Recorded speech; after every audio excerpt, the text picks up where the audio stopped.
Governador, o senhor é um aliado de primeira hora do ex-presidente Jair Bolsonaro e durante a gestão dele o senhor fez uma defesa muito intensa de suas políticas, de suas decisões, inclusive durante a pandemia. Na CPI da Covid-19 a gente acompanhou a sua atuação. E esse é apontado como um dos motivos que talvez não tenham levado o Jair Bolsonaro à reeleição.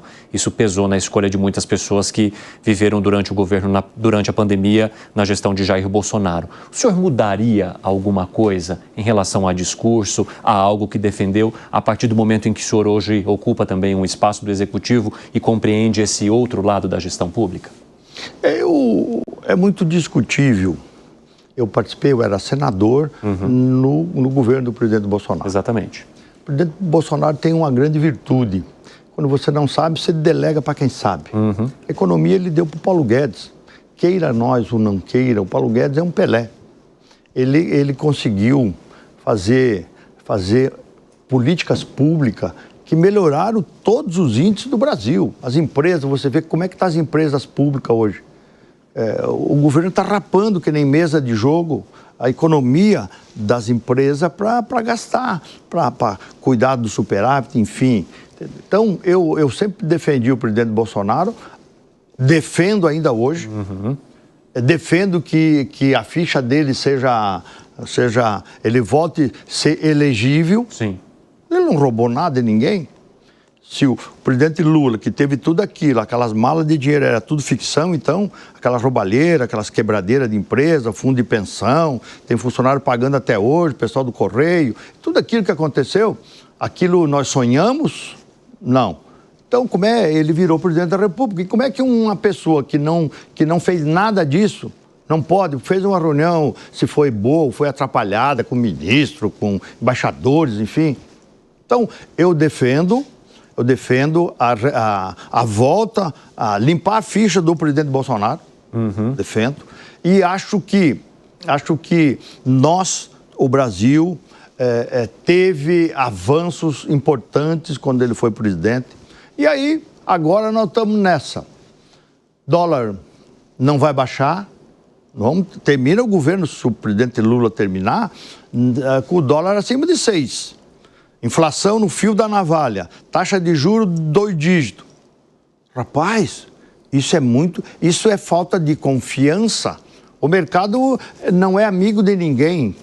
O mercado é frio, é calculista, cuida do capital e do dinheiro, né? Então eu vejo com sempre torci. Quando eu posso esfriar a chapa, porque às vezes o pessoal briga demais, né? Esquenta de um lado, eu digo, esfria a chapa, esfria a chapa. Esfria a chapa que nós precisamos fazer com que o Brasil cresça. Nós temos que ajudar a empurrar o Brasil. O senhor esfriou a chapa? Ah, eu esfriei, eu esfrio. Eu só falo, eu falo pouco, mas falo verdade verdadeira. Se eu estou enganado. Eu percebi uma mudança de postura entre o momento em que o senhor era senador, e o senhor pegou o período da pandemia, então o senhor foi bastante estridente durante a CPI da Covid-19, e como governador, a gente já quase não vê o senhor envolvido em nenhuma polêmica, em nenhuma discussão relacionada a esses temas. Houve uma mudança de comportamento e o cargo exigiu essa mudança de comportamento, governador? É que a gente de segunda a segunda, rapaz... Você tá lutando. O senhor não tem tempo? Aí não tem tempo. Não tem tempo.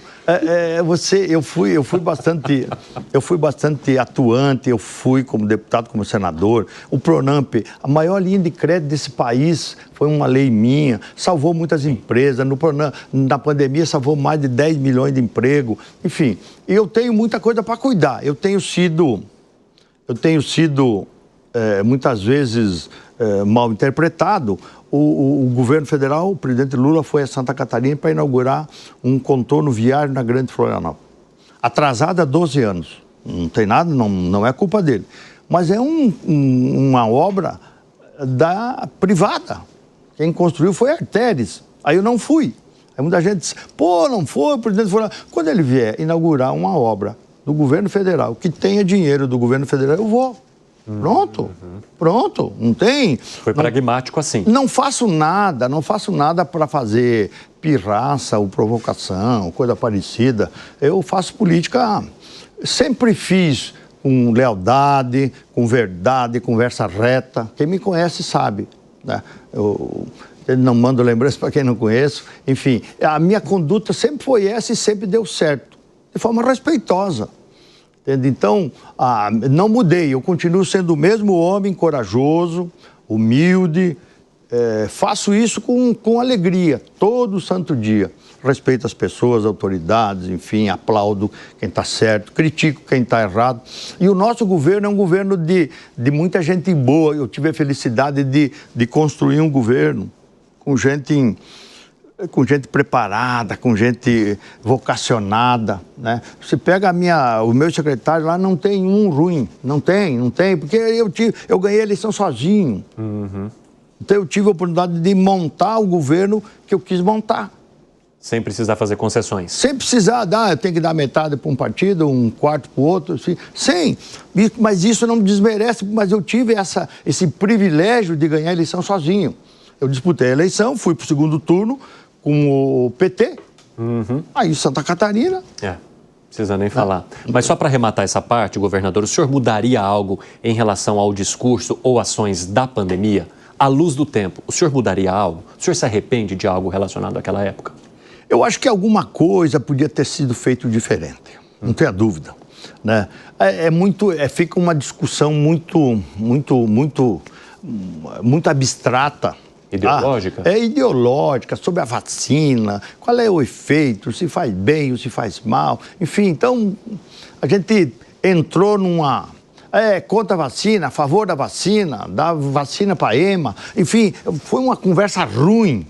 Como governador, o senhor recomendaria a vacina, por exemplo?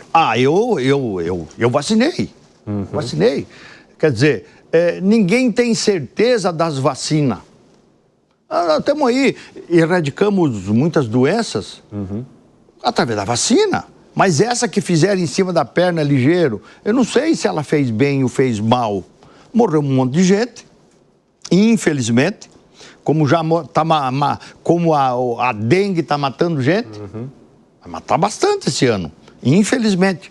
Santa Catarina, no ano passado, nós cuidamos disso, como no rigor, morreu 348 pessoas. Falam esse ano de 700 pessoas. Sim. Enfim, aqui em São Paulo nem se fala, o número muito maior. Enfim, então eu acho que muitas coisas alguma coisa poderia ter sido conduzida de forma diferente, ou a comunicação diferente. Enfim, agora, o presidente Bolsonaro continua sendo o meu candidato a presidente.